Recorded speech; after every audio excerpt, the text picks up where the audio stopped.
We begin this morning with breaking news overnight. Longtime South Carolina Senator Lindsey Graham has died at the age of 71. He served South Carolina in elected office for 34 years, and his office says the Republican senator died after what it called a brief and sudden illness. Graham served in the U.S. Senate for more than 2 decades and was one of President Trump's closest allies in Congress, known for his outspoken role on foreign policy.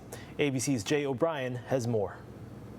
Overnight, South Carolina Senator Lindsey Graham, one of the most powerful and prominent Republican lawmakers of the last 2 decades, passing away at the age of 71. Washington, D.C. EMS dispatched to Graham's home on Saturday night for a man in apparent cardiac arrest. I just have myself on scene cardiac arrest. At 2 in the morning Sunday, Graham's office putting out this statement saying the senator died from a brief and sudden illness, adding Senator Graham's family appreciates prayers at this time and asks for privacy during this incredibly difficult period. Graham had just returned to Washington from a trip to Ukraine, seen here meeting with President Volodymyr Zelensky on Friday. South Carolina, an open seat. At the moment, it looks like the Republican is ahead. The senior senator from South Carolina served more than 30 years in Congress, more than 20 of them in the upper chamber, becoming one of its most recognizable members, even mounting a failed bid for president in 2016. No one here, including me, ever expected to hear me say, "I'm Lindsey Graham, and I'm running for president of the United States." He went from political foe of President Trump's to one of his closest allies in the United States Senate, a persistent advocate for Ukraine in its defense against Russia. President Zelensky calling Graham a true defender of freedom, a staunch advocate for Ukraine, and a determined leader. In recent months, Graham also intensely backing President Trump's war in Iran. We're comply with the law of war, but all hell's about to break loose on this regime. Graham also instrumental in confirming Trump's Supreme Court nominees and mounting this fiery defense of Justice Brett Kavanaugh in 2018. This is the most unethical sham since I've been in politics. Graham spending more time with Trump than perhaps any other lawmaker, serving as a key advisor. The pair often seen golfing. Overnight, the president calling Graham one of the greatest people and senators I have ever known, and a true American patriot.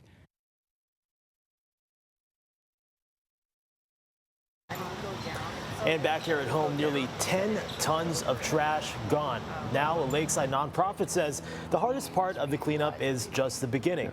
It's been a month since we first told you about an East County nonprofit clearing out huge homeless encampments around the San Diego River area. And this is what it looked like back on June 3rd. And this is what it looks like now. For crews who cleaned it up, it wasn't an easy job. ABC 10 News East County reporter Tali Latoy went back to follow through with organizers who have been working around the clock. The last time I was here, this was a homeless encampment that's since been cleared out. And while some of the remnants of that site are here, tons and tons of trash and items have been removed and put into these bins by the crews of the Lakeside River Park Conservancy. But organizers tell me all of this is just a fraction of the work left to do. This walk around the San Diego River in Lakeside looked a lot different just a month ago. And we had bicycles, we had tables, we had furniture, we had more bicycles, vapor pens, I mean, everything you can imagine. That's Robert Doty with the Lakeside River Park Conservancy. He's been leading the boots on the ground effort to clear out multiple homeless encampment sites in the area. We've taken out approximately 10 tons of material, just shy of 10 tons of material in the last 4 days. There's one place you're going to have to duck through if I was just giving you a heads up. Back on June 3rd, Robert was walking me through this area. You really have no idea what is down here. In the piles of trash were propane tanks and ovens, becoming a major fire concern for locals. And the more the trash accumulates and the more the waste accumulates, the more hazardous the encampments become over time. Now, more than a month later and several tons removed, they're finally getting back to seeing what this area was before, an encampment site. It's been a real team building experience, not just with us within the organization, but also with us building relationships with community members also. They tell me since our story aired, more residents and community leaders have stepped up to help out the cause. We actually feel quite supported by the community at this point in so many ways. We can't believe how Lakeside and all of these partners have helped come together to help us get this cleanup done. They tell me they're still only halfway through, but a big improvement from where they were. In Lakeside, I'm Tali Latoy, your East County reporter for ABC 10 News. And breaking overnight, there was a deadly crash in Claremont after a car went off the 805 South near the Claremont Mesa Boulevard off-ramp. According to CHP, the car left the freeway and landed near Cannington Drive. And authorities say the crash also knocked down a part of a wall, sending debris into nearby city streets. The off-ramp was temporarily shut down while crews responded and cleared the scene. No details yet on the person's identity or the cause of the crash. And Oceanside police are searching for a missing woman who was last seen on July 6th. Her name is Angelica Brophy. She's 5'5" and 44 years old. If you know anything about her whereabouts, you're asked to call the Oceanside Police Department at the number on your screen. Well, this week's heat wave is a reminder that some neighborhoods can see the same temperatures, but residents may experience the heat in a different way. A new map is helping pinpoint which San Diego neighborhoods face the greatest health risks when temperatures climb. And ABC 10 News reporter Olivia Gonzalez-Britt has more. It's 10 o'clock in the morning. The air temperature is around the low 70s, but the pavement is already at 90 degrees. And that's because where you live, not just today's forecast, can determine how dangerous that heat actually feels. And now a new tool helps map which neighborhoods feel that heat stress the most.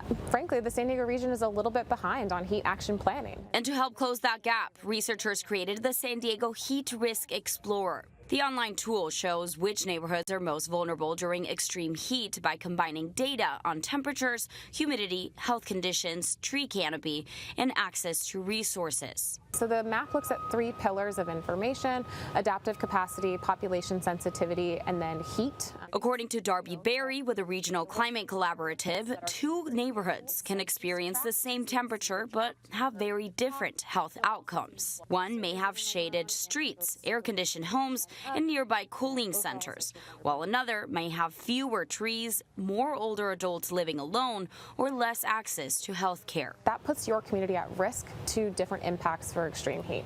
The hope is that cities and community leaders will use the information to decide whether more trees, shade structures, and other cooling projects are needed most before the next heat wave hits. So maybe it's just those types of even small scale abilities to see what solutions could look like are really helpful.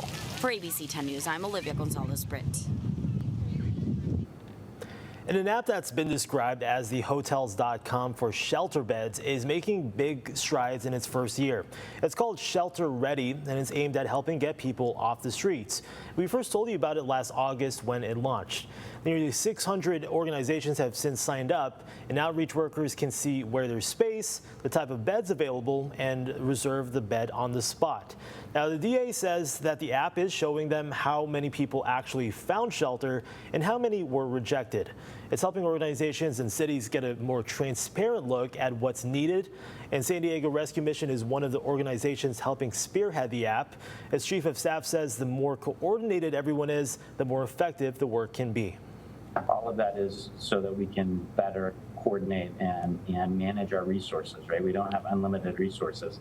And so if we manage those resources well, based off of data, we're going to have better outcomes. So they plan to eventually turn this app into a kiosk at libraries and other public spaces so people can find the shelter space on their own. And a neighborhood tradition is making a comeback in Encanto. The San Diego Black Arts and Culture District is reviving a historic block party. The original street fair started back in the 90s to celebrate local art, but ended more than 15 years ago. And now organizers are bringing it back as the Encanto Block Party Music Festival. The event almost didn't happen after the city cut arts funding, but the county stepped in to pay for it. Organizers say the festival will showcase the creativity of Black culture.